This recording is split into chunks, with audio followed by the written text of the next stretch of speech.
All right, what we're going to do is go through three different graphic organizers. You and I worked on this one, which is a cluster, Yep. and this one is more of a web.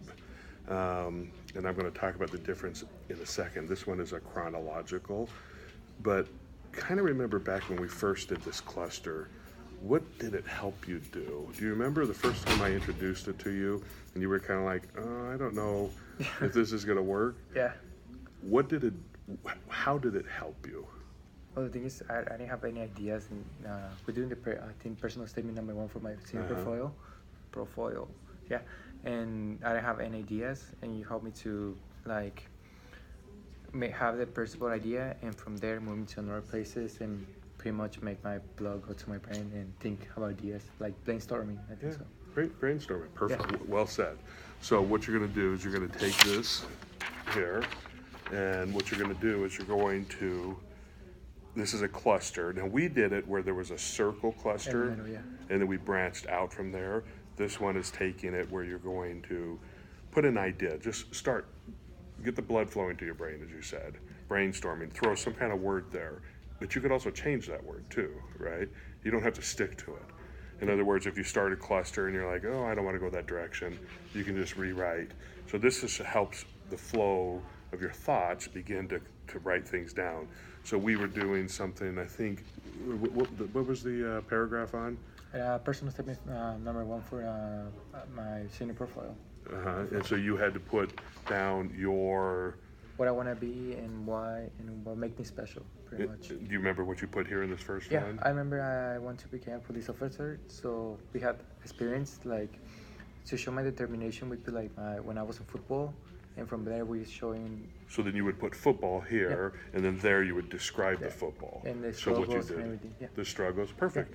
And it helps build, and then from there, you just start writing, Yeah. right? Remember the last one we did, remember how long it took you to do?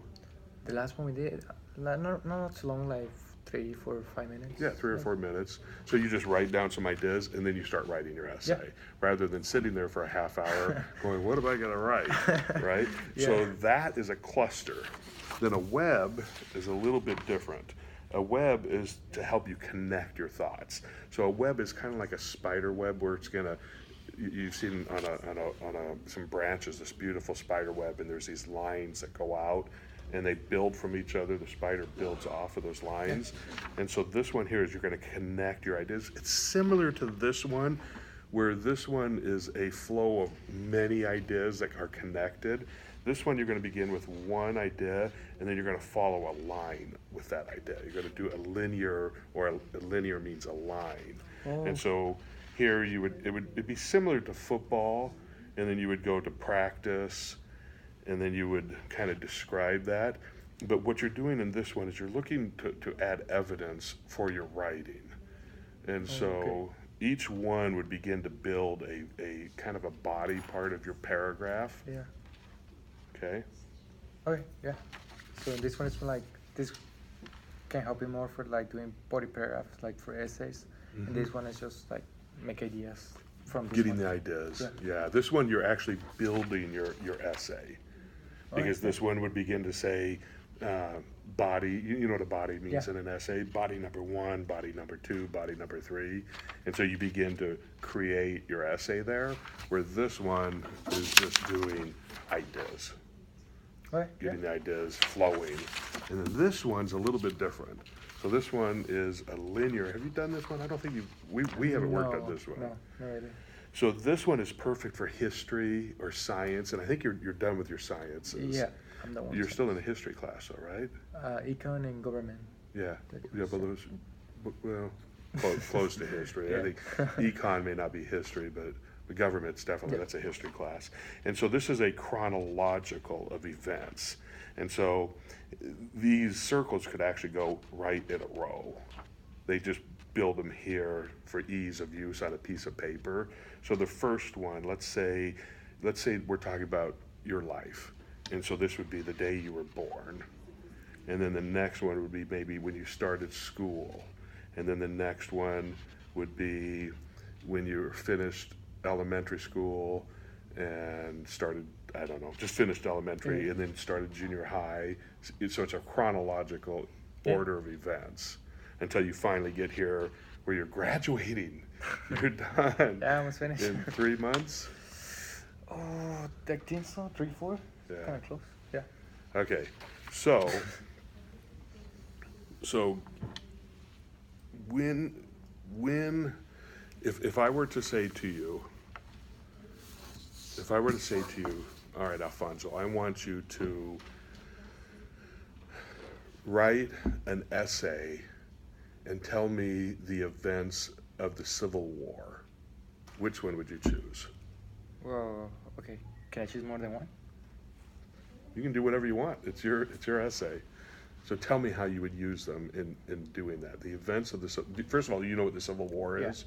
And do you know just a couple of the events? A little bit, not too much. You know, these, Yeah. okay. So. But you know, it's from the North and the South fought. Mhm. Okay. So I would choose the first one to make like brainstorming because that actually helped me a lot when we're writing the personal statement. So just to have the ideas and like the events, Okay. and I just use the timeline because it's chronologic. So make the events like make sense. Like this one happened first, this one happened later, and like make it in order. Okay. Like when the dates and the ages, years, something like that. Perfect. Yeah, yes, pretty much that one. So organizing your thoughts, organizing the events that took place. Could you use this in any way? I mean, in the timeline, I don't think you need to like write evidence, but maybe yeah, because you can put like Civil War and write like what happened, and another event like World War and write what happened and things like that. And remember, you don't have to use all three, but you did a perfect job describing how you could do it. You could get your brainstorming ideas here, get the events put in chronological order here, and then on this one, you could begin to build your essay. Yeah. And all of this could take place over 15 minutes maybe, and you could have an extensive essay. I could probably write a 15, 20 page essay by all of this because my ideas got put together on this one, my chronological events got put together here, and then the evidence that I researched would be put in order here, and then after 15 minutes I could then write a really big paper. Yeah. Excellent. That All will right. help me. That's it. Thank you.